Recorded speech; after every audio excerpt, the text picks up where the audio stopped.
Dublin has bet on increased trade with the EU, with a new shipping terminal for Ireland opening in France. In November, Ireland opened a new goods terminal in Dunkirk as a gateway to Europe, to be served from its southern port of Rosslare, the main rival to Dublin. It comes as shipping executives noted the impact of Brexit on trade with Britain and consider pivoting to different methods of haulage. The Irish Maritime Development Office published data which shows significant traffic diverted away from the traditional routes between Dublin and Britain to some of 32 new ferry services, including the Dunkirk port. In a new report, they said, it is clear that the new trading arrangements between Ireland and the UK have had a significant and negative effect upon ro-ro, roll-on roll-off lorry haulage, freight traffic between the two countries. Dublin Port's trade is now split 50-50 between the UK and EU, whereas before Brexit, trade with British ports accounted for roughly 2/3 of volumes. The IMDO also noted Irish importers and exporters now have access to 13 different direct EU ro-ro services,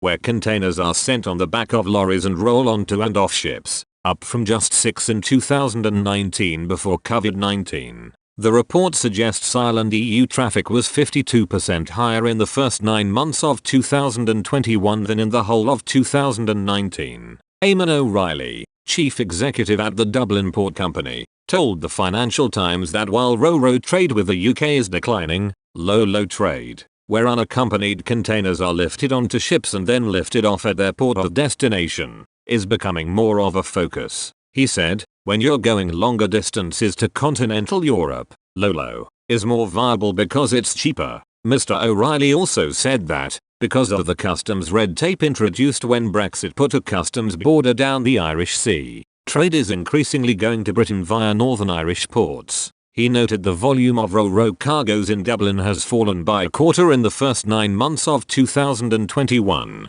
Mr. O'Reilly added, I think it's permanent. It's turning back the clock. History suggests to me that this trade won't come back. It comes as the value of trade between Northern Ireland and Ireland surged after Brexit, with cross-border business increasing in both directions. Figures released in November by the Central Statistics Office, CSO, in Dublin show that the value of imports from Northern Ireland surged by 60% in the first 9 months of 2021 and are now valued at €2.8 billion. £2.37 billion.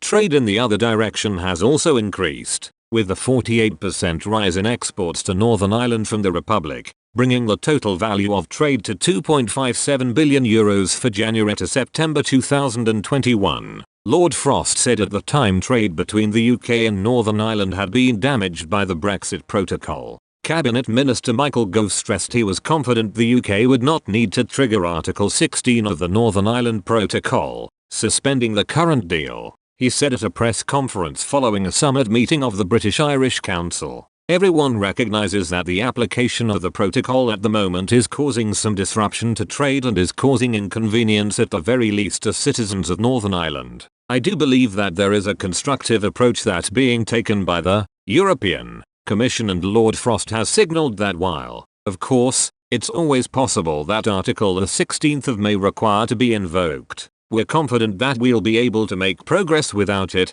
according to RTE Acute's Tony Connolly. The Irish government believes there is a 50-50 chance of the UK triggering Article 16 of the Northern Ireland Protocol, but he believes the Irish government do not think it will not be triggered before Christmas. Quoting a senior Irish official who said, it's reasonably clear that London has decided it doesn't want a big drama before the end of the year. One EU diplomat told the RTE Acute journalist the UK may trigger Article 16 in order to shore up unionism ahead of next May's Northern Ireland Assembly election. They told the website, London has been taken aback by the DUP's underperformance in going into the elections, and by the rise of Sinn Féin in the south. So those two things might lead to some form of arithmetic in London that they need to trigger regardless.